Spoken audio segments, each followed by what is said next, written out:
so much for joining us on this busy Sunday. I'm Lindsay Davis. As we come on the air, more than 100 million Americans are under a severe weather threat. Right now, a powerful storm system is slamming the nation's heartland. Strong winds, hail, and the possibility of tornadoes. Heavy rain in Illinois this afternoon made driving there treacherous.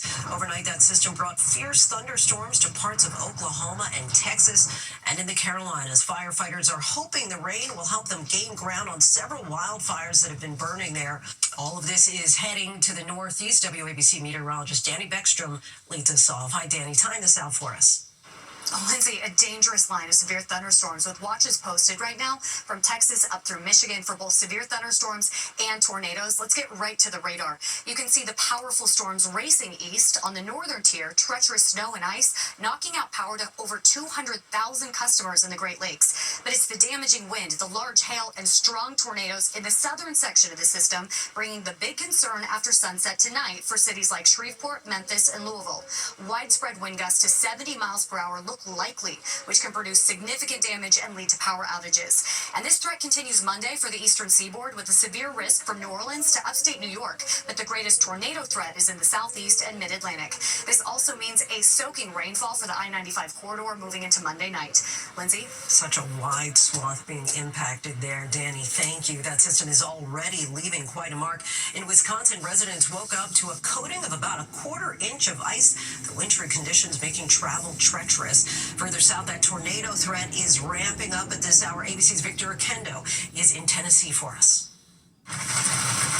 Tonight, millions of families from Texas to Michigan on alert, anxiously watching the skies as a dangerous cross-country storm system moves east. Outside of Champaign, Illinois, a nasty band of thunderstorms packing really severe winds. Winds from 70 to now over 80 miles per hour.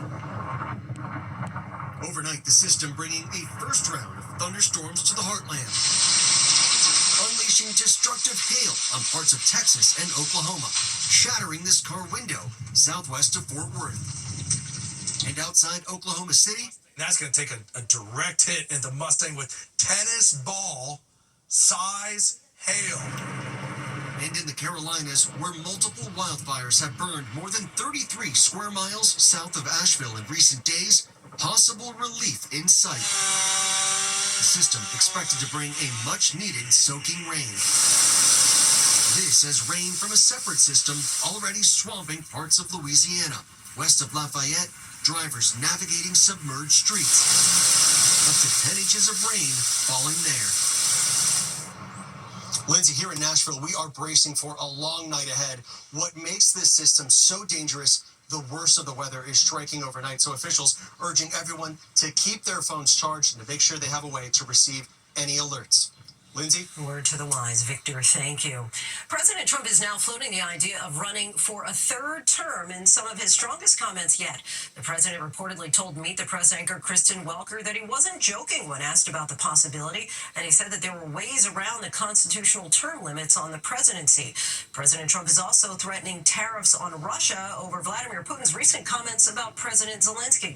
Here's ABC senior political correspondent Rachel Scott. Tonight, President Trump reportedly says he's considering ways to serve a third term, a move that would require breaching the two-term limit outlined in the Constitution. The president telling NBC's Kristen Welker, quote, "There are methods which you could do it," when asked to clarify, saying, "I'm not joking," later adding, "It's far too early to think about it." But the president and his allies have been floating the idea for months. I've raised a lot of money for the next race that I assume I can't use for myself, but I'm not 100% sure because, I don't know, I think I'm not allowed to run again. I'm not sure. Am I allowed to run again? Amending the Constitution for Trump to run a third term would be extremely difficult, first requiring two-thirds approval by Congress and then ratification by 38 states. With the president now just days away from imposing tariffs on foreign cars and auto parts, Trump now threatening even more on Russian oil. The president delivering his harshest criticism yet of Russian President Vladimir Putin, saying he's, quote, very angry with him for attacking the credibility of Ukrainian leader Volodymyr Zelensky. Putin on Friday claiming Zelensky lacks the legitimacy to sign a peace deal. Trump himself has criticized the Ukrainian president, falsely calling him a dictator. He refuses to have elections, is slow in the real Ukrainian Poles. I mean, how can you be high with every city is being demolished? But now Trump is changing his tune. The president reportedly saying if a peace deal isn't made, and if I think it was Russia's fault, I'm going to put secondary sanctions on Russia. It comes as the White House presses forward with plans for steep new tariffs set to kick in next Thursday, including 25% tariffs on all cars and auto parts made outside the United States. Mr. President, should Americans buy cars now if they want to avoid higher prices? No, I don't think so. I think you're going to have a country that's going to boom. Some economists warn American businesses will pay those tariffs and then raise prices for consumers. By one estimate, the price of a new car should shoot up more than $6,000 by next year. It's the economic consensus that actually, in fact, car prices will go up. It's just very hard to find things that are solely produced in the United States. And even those car makers that are most insulated from tariffs do get some kind of parts from abroad or steel that is going to increase the cost of that vehicle. The president reportedly saying, I couldn't care less if foreign automakers raise prices. I hope they raise their prices, because if they do, people are going to buy American-made cars. And the president says those tariffs will be permanent. Meanwhile, Lindsay, the president's senior advisor, Elon Musk, is here in Wisconsin, where there is a battle over a single seat on the state Supreme Court. This could have big implications for abortion rights, election laws, and Musk will be here in attendance handing out $2 million checks to people who signed his group's petition. Lindsay. Rachel Scott for us in Wisconsin. Thank you. Overseas now, foreign aid and rescue teams are arriving in Myanmar, the epicenter of the massive earthquake that hit Southeast Asia on Friday. A Chinese rescue team pulled 3 people still alive from a collapsed building in the city of Mandalay. More than 1 million people there are sleeping in the streets amid strong aftershocks. ABC's Britt Clement reports from Bangkok tonight. It's a race against the clock tonight. Rescuers desperately digging through rubble for any signs of survivors after that massive 7.7 magnitude earthquake rattled Southeast Asia. Powerful scenes Sunday as cheers erupt moments after rescuers pull a woman buried alive from the debris. Scenes like this across Myanmar. People using their hands, jackhammers and shovels, anything to free those trapped. Rescuers here working to free this person trapped for nearly 40 hours. More than 1,600 people have been killed, that's according to the junta there. These before and after images showing the widespread destruction in the war-torn country. New video tonight shared on Chinese state media showing nurses shielding newborn babies the moment the earthquake struck. And here in Bangkok, video capturing this apartment bridge breaking apart from the force. Nearby, this skyscraper falling to the ground.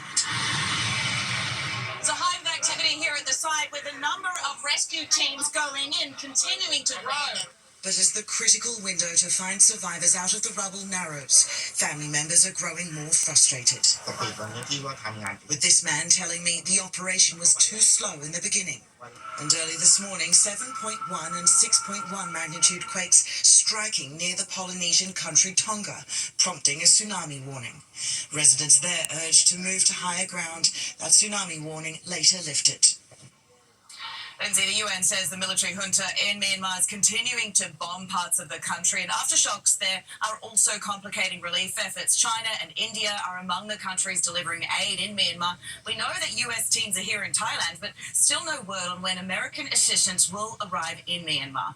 Lindsay. In the meantime, all hands on deck there globally. Thank you, Britt. Staying overseas tonight, Israel says it has submitted a counter-proposal for a ceasefire that could lead to the return of 5 living hostages, including one American, as the situation in Gaza becomes increasingly dire. ABC's Matt Rivers joins us now from Israel. Matt, give us a sense, how close are Israel and Hamas to an agreement?